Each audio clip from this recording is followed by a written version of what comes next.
Good morning, good afternoon, good evening, folks. Michael Zuber, one rental at a time, back with the Thursday expert, Mr. Jonathan Twomley. How you doing, sir? I'm doing great. I think you should change the name of the show to the striped shirt. Yeah, your wife told me what you were wearing, so I just had to break it out. I got to get the necktie next though. Yeah, the noose. Yeah, I think I've actually got like a purple polka dot tie someplace, but yeah, we'll have white polka dots instead. So yeah. There you go. There you go. Hey, so what I want to do here is we're going to have a kind of part A, part B discussion. And as the residential where I play, you play commercial multifamily a lot more than I. Frankly, Jonathan, I want to whine. I want to cry. I want to list a bunch of things why I think the single family housing market is so broken. I'll list them out, let you ask questions or kind of react to them. And then in video 2, we're going to step back and go, okay, given those things that Mike just cried about, what, if anything, could be done to fix them? Or is time the only answer? All right.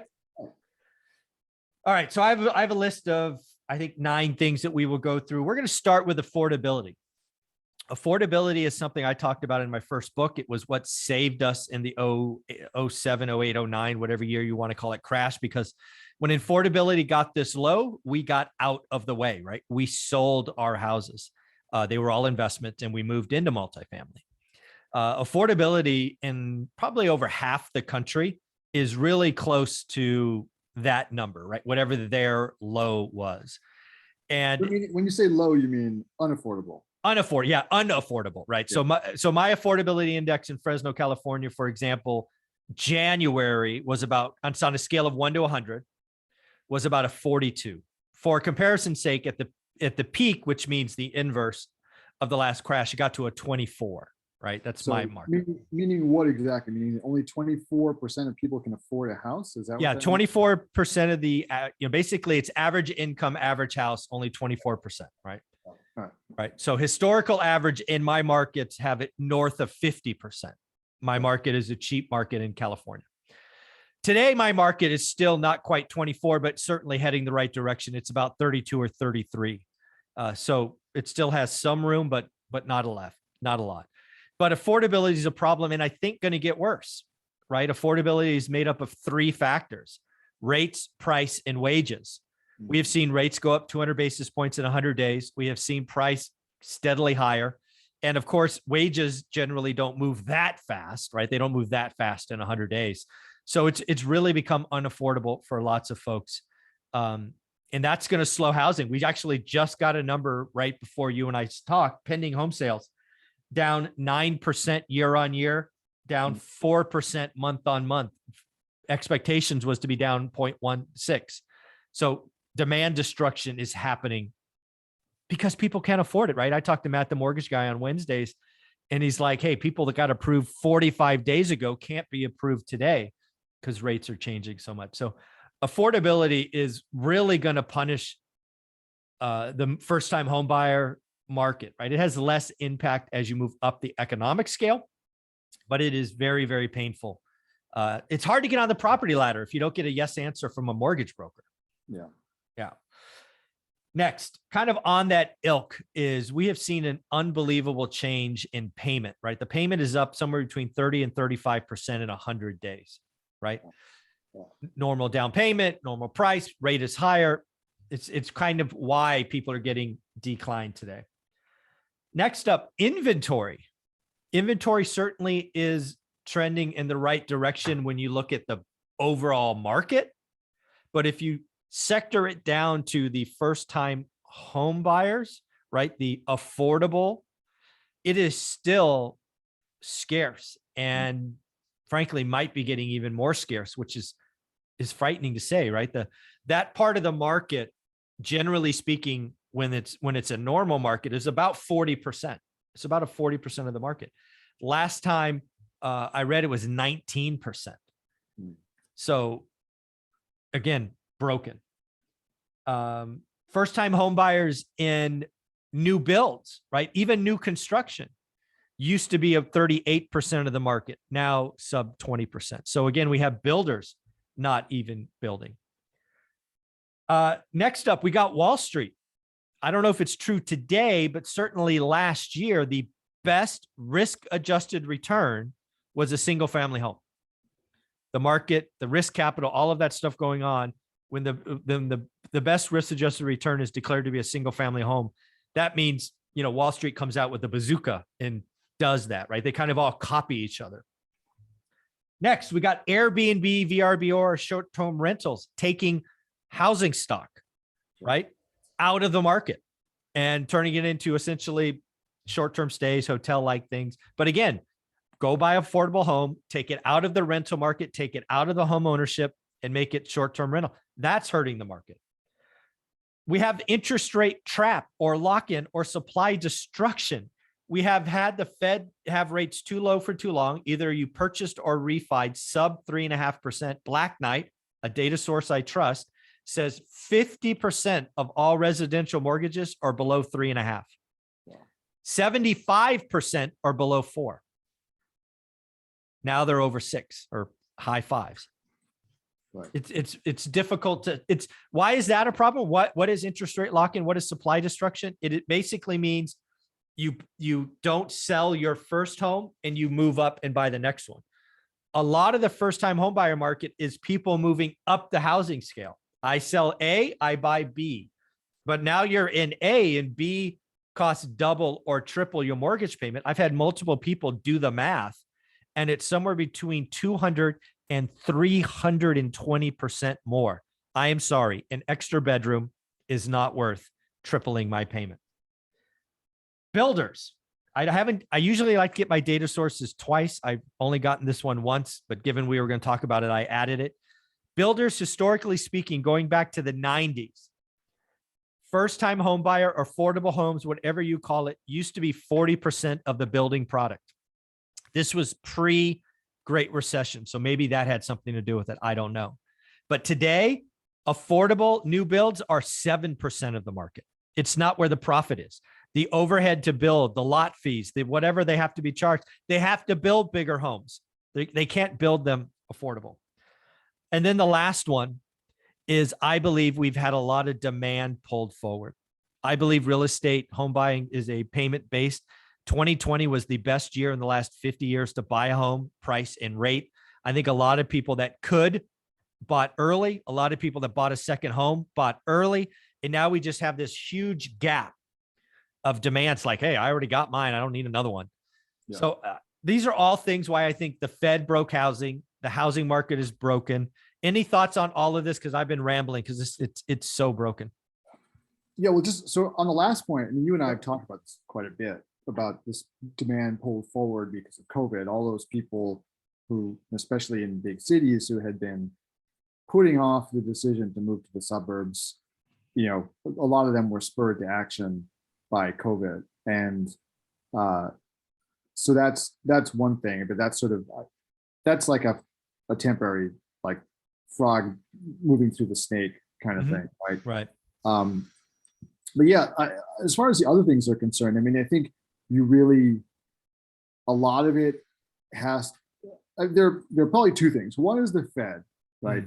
So that, and I think it's right to point fingers at the Fed for keeping interest rates too low, too long, right? And and that has certainly, you know, we've talked about this a lot on the show too. It's created the dynamic where, you know, because the payments stayed low, the prices could rise, and then you wound up in a situation where only the people who could, you know, have the down payment together could buy a house, right? Yeah. And so that's a big problem. So I agree. The Fed has been, normalized interest rates should have happened much sooner.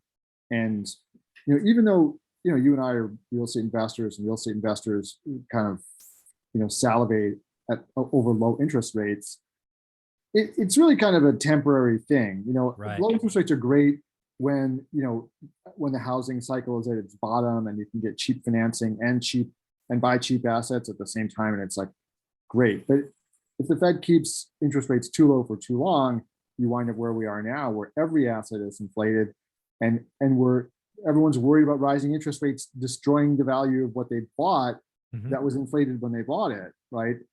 But what are you going to do if you're in the business? You got to keep on buying, right? So you don't really have a choice. And so then people are, you know, there are a lot of people saying the Fed shouldn't raise rates because it's going to hurt them, right? Mm-hmm. But on a kind of a long-term macro view, we have to get back to regular normalized interest rates, which is going to be painful. And it's just like you drink too much, you're having a great time. It's all fun until you start puking your guts up, and then it's really unpleasant. So then, but then the other thing too we talked about as well is zoning. Zoning is just is a big issue that needs to be addressed, and it's extremely hard to tackle because it's all localized, right? Every single town in the United States has its own power to zone, right? And a lot of people bought in these towns precisely because it's 1 acre lots or it's 2 acre lots or whatever it is. So the political pressure against changing things is immense because nobody wants their neighborhood to change. And so you've got NIMBYism, which is maybe there's one thing all Americans agree on is that thou shalt not build anything near me. Right. That supports this zoning regime, which makes it extremely difficult, right, to build. It just drives up the cost of land, right? And so there's just a lot of, and then you've got, in some places, you've got like New York, for instance, you've got the ability, like everything has to go through a community review board. Mm-hmm. The process to build anything is, it allows the belly acres to come and like at least delay, if not stop outright, anything from happening near them, right? And so and it's just dumb. We've got a building going up across the street from us. I'm really happy that it's going up, but we had like protests in the neighborhood over this. Like there were signs over the neighborhood, like go to the community review board and block this project, and it's like, and then they're complaining about how expensive housing is because people like you are like, and so. These are I think the easiest fix is for the Fed to raise interest rates, but like I said, it's going to cause pain. Mm-hmm. It's going to cause pain in the short term for people who bought at the top, right? And for people whose expectations were set around low interest rates forever. And I can tell you, like in my program, my coaching program, we used to do quarterly mastermind days where I call in experts to talk about real estate matters. And there, were legit, really credible people in the mortgage industry who would come on and make a presentation that was essentially interest rates will be low forever. They cannot rise because of X, Y, and Z, right? That was literally the argument was the Fed has no choice. And they point at this like long-term declining interest rate environment from the last several decades. Starting in the 80s. I've seen the chart. I have a chart just like it. Yes. Yeah. Starting in the 80s. And then they talk about the federal budget deficit and they talk about all these other things. And they're like, and with the ultimate, explanation that the Fed must continue to lower rates and it will go negative. Right. And don't you remember just a couple of years ago? The big topic was like, how are negative rates going to respond to negative interest rates? And I think if you go back and you look at what I said we'll never have negative interest rates. Yeah, I can't. I said we will never have them, and I was right. And so, right. Yep. But anyway, that's probably the quickest fix. But oftentimes, the right fix is painful. So I'm not really, and it's, but then again, let's also talk about sort of what's painful. Mm-hmm. Just as in the way, like, lower interest rates benefit the people who already have the property, right? It benefits the haves, right? And it hurts the have-nots, even though it sounds counterintuitive because you think, oh, low interest rates, that means I can afford more house, or I can afford to buy a house or whatever. In the very short term, yes. If interest rates go from 8% to like 4% overnight, and the market hasn't adjusted yet, well, like absolutely, if you're first in line, you win. Right. You've got a golden opportunity there for maybe a couple of months. However, that's really limited, right? But so over the long run, low interest rates benefit the haves. The opposite is going to happen with higher interest rates. Okay. It'll shift the table, right? Because it will force home prices down, right? And it'll mean that, well, yeah, your monthly payment, the price is going to adjust around that monthly payment amount, right? Around that affordability. It always has before, yeah. Right? And so then what will happen is, because the interest rates are higher, the price will come down and the down payment amount will come down. So so high interest rates will actually make housing more affordable. This is as it kind of works its way out. Right, as it works its way. I mean, it'll take a while. It's not going to happen overnight. Yeah, that's what I need people to hear. A lot of people don't realize that housing will adjust. I agree. Yeah. But people want it tomorrow. And that's just not how it works. And the fixes that are out there, reforming zoning is not going to happen tomorrow. I mean, there are some very slight moves around it. The Biden administration's done some, has been nibbling around the edges of this, trying to figure out how they can, because they can't. Yeah, they're trying to use carrots. They're trying to. Well, they have to, because the federal government doesn't actually have the power to tell the states what to do about something like zoning. Correct. So they have to try to dangle some carrots in front of them, saying like, hey, if you change your zoning, we're going to give you this money, that kind of stuff, right? So they're trying to, increase density, but again, it's up against the people who don't want density, right? I mean, there are people who just don't want it, and it leads to, frankly, leads to other problems. Like if you've got street patterns that are built around one form of housing, sewer systems, right? Lack of public transportation, and suddenly you want to go to like dense zoning, like it's going to cause traffic, it causes strains on systems. Like there's a lot of infrastructure that needs to be built to accommodate it, which is expensive, and people don't want to pay taxes to support it, and then they try to make the developers pay for it, right? So that's another thing that that is an impediment to developers building, because they get, and I wouldn't say this is necessarily wrong, but I mean, like they have to pay for the additional infrastructure that their project is going to cost. Require. Right? So this is a thorny issue. This is not like an issue that's going to go away anytime soon. Yeah, a lot of this for me, it's so first and foremost, it's painful. I believe getting on the property ladder is the best place to change your financial future. The next 2 years are just, I think this is going to take 2 years I mean, I don't think it's obviously not tomorrow. I don't even think it's next quarter or even really next year. I think we've got years to kind of unwind this thing. The one thing that has to happen, in my opinion, is we have to get, wage inflation has to continue, right? If we, for whatever reason, had wage deflation, this thing really blows up, right?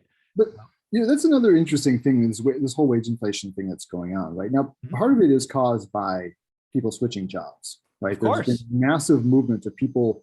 That's how, in the United States, the way you get a pay raise is to change jobs. Agreed. Right?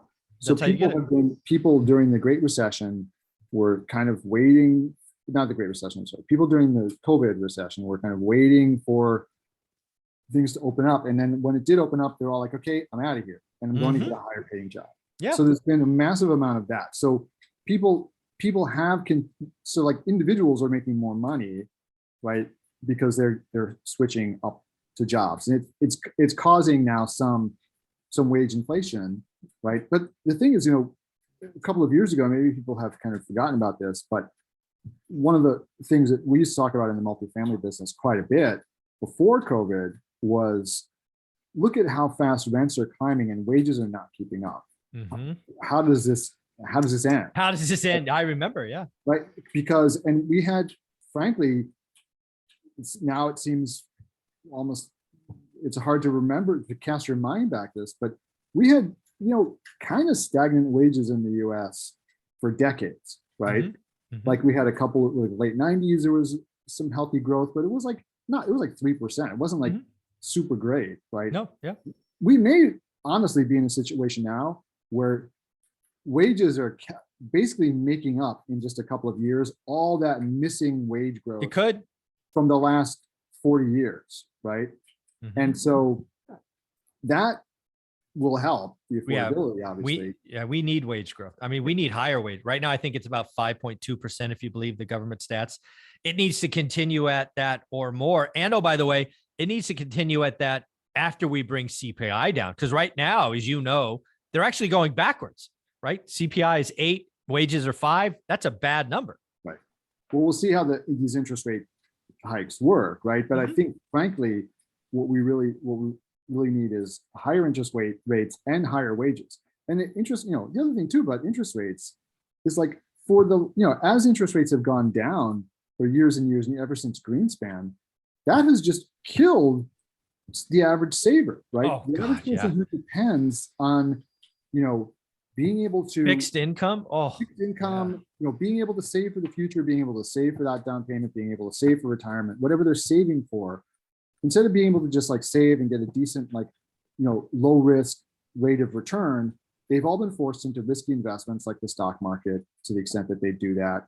Or, frankly, I think part of the cryptocurrency phenomenon is because there's just so few alternatives out there for people who have a relatively small amount of savings to invest their savings. And cryptocurrency looked really attractive because it was exploding, but you could also get in, the buy-in was very low, right? So I think all these things are connected to the way that the economy has been run over the last couple of decades to really just favor, Wall Street over everyone else. And now I think it's kind of having to pay the piper now, right? So and again, I think the Pipers quarters, right? Real estate is not the stock market, right? The stock market, right? You collapse PEs, you cut earnings, bingo bango, the pain's over in a month. Yeah. Right. Real estate's not that way. This is going to be months and months and months, and it's going to be lower transactions. Really, the people that are selling have to sell, so maybe they'll take some discounts or haircuts.